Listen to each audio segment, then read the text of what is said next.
So hello guys, here we have question number 31 from the exercise check your understanding from the chapter rotation of Pathfinder. So let's start. A body of circular cross section rolling on a horizontal track with a velocity u equals to 5 meter per second crosses a slightly elevated curved section AB on this track in time delta t1 equals to 5 seconds without slipping anywhere. On the elevated section, change in gravitational potential energy at any place is much smaller than initial kinetic energy of the body. The length of section AB is 20 meters.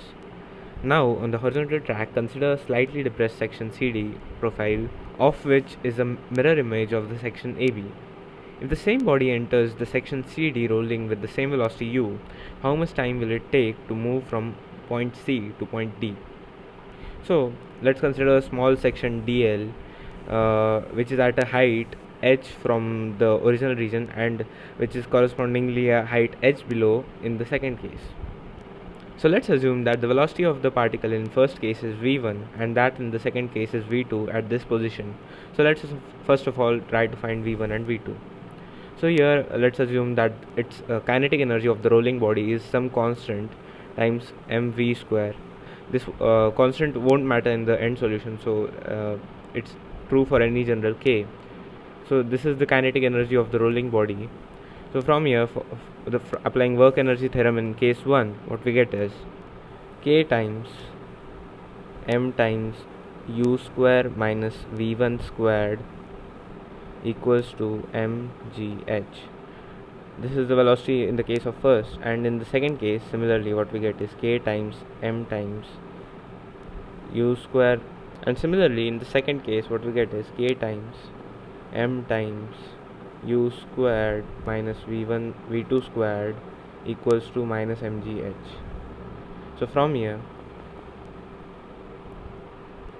v1 equals to root of u squared minus gh over k, and similarly v2 equals to root of u squared plus gh over k.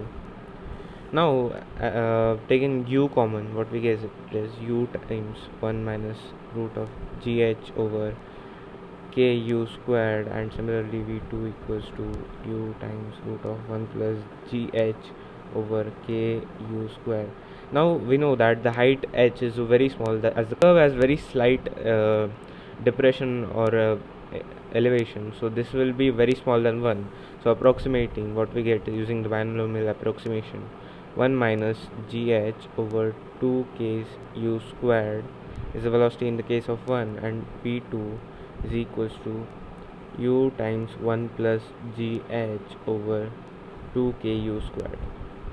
Now the time taken for the whole journey can be written for the both particles as integral of dt1 for the first case. dt1 is the time interval taken to cross the dl length, will be equals to dl over u times 1 minus gh over 2k u squared, and similarly integral dt2 will be equals to integral dl over u times 1 plus gh over 2k u squared. Now again, as we know that these two quantities are very small than 1, we can again approximate this to be integral of dt1 equals to integral dl over u times 1 plus gh by 2k u squared, and integral d2, similarly integral dt2 is equals to integral by u times 1 plus gh by 2k u squared. Now what we can observe from here is that when we add these two times, the t1 plus t2, what we get is it comes out to be independent of h, because these two terms will cancel out here. So from here what we get is integral 2dl over u equals to t1 plus t2, which is equals to 2l over u.